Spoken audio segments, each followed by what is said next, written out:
Hi all, welcome to my channel. నేను ఈరోజు ఒక బ్లౌజ్ తీస్తున్నాను. నేను ఎలా స్టిచ్ చేశానో ఆఫ్టర్ స్టిచ్చింగ్ చూపిస్తున్నాను. బిఫోర్ నేను క్లాత్ తీయడం మర్చిపోయాను. ఆఫ్టర్ స్టిచ్చింగ్ చూపెడుతున్నాను. చూడండి, ఫ్రంట్ నెక్ ఇలా ఇచ్చేసాను. చూడండి, ఇలా ఇది కొంచెం ఫ్రంట్ నెక్ నేను డీప్ పెట్టుకున్నాను.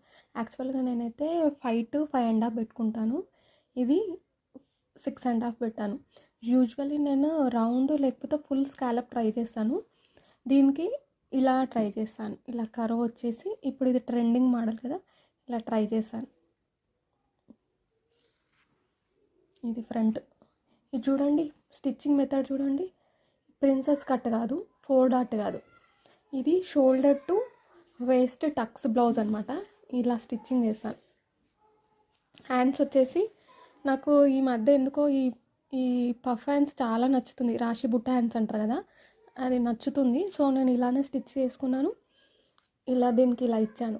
ఈ బ్లౌజ్ నాకు బాటిల్ గ్రీన్ కలర్ ఉంది కదా, ఒక 3-4 శారీస్ మీదకి సెట్ అవుతుంది పర్ఫెక్ట్గా.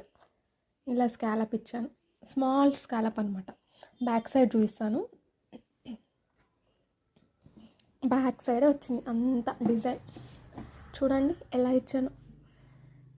ఇది చిన్నగా యూ షేప్ ఇచ్చేసి, నాకు ఇక్కడ డోరీ ఇస్తే ఏమవుతుందంటే మనం వేసుకున్న తర్వాత ఇలా గ్యాప్ వస్తుంది. సో ఆ డిజైన్ అనేది అంత బాగా అనిపించట్లేదు. సో నేను ఇలా ఇచ్చాను అనమాట. స్కాలప్ ఇచ్చేసేసి కింద ఇట్లా బార్డర్ అటాచ్ చేశాను. వేసుకుంటే లుక్ ఎంత బాగుందో, స్టిచ్చింగ్ కూడా చాలా పర్ఫెక్ట్గా వచ్చింది. మీకు ఎవరికైనా ఇలా స్టిచ్చింగ్ చేసుకోవాలనుకుంటే నా ఇన్స్టాగ్రామ్కి పిన్ చేయండి. ఇంకా మోర్ వీడియోస్ కోసం సబ్స్క్రైబ్ చేయండి. అందరు చూస్తున్నారు కానీ సబ్స్క్రైబ్ చేయట్లేదు.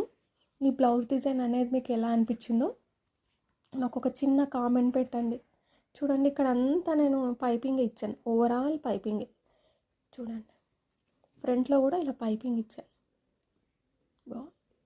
స్కాలప్కి కూడా ఇలా డీటెయిలింగ్. ఈ పైపింగ్ చిన్నదే కానీ వేస్తే ఆ డీటెయిలింగ్ అని చాలా బాగా అనిపిస్తుంది.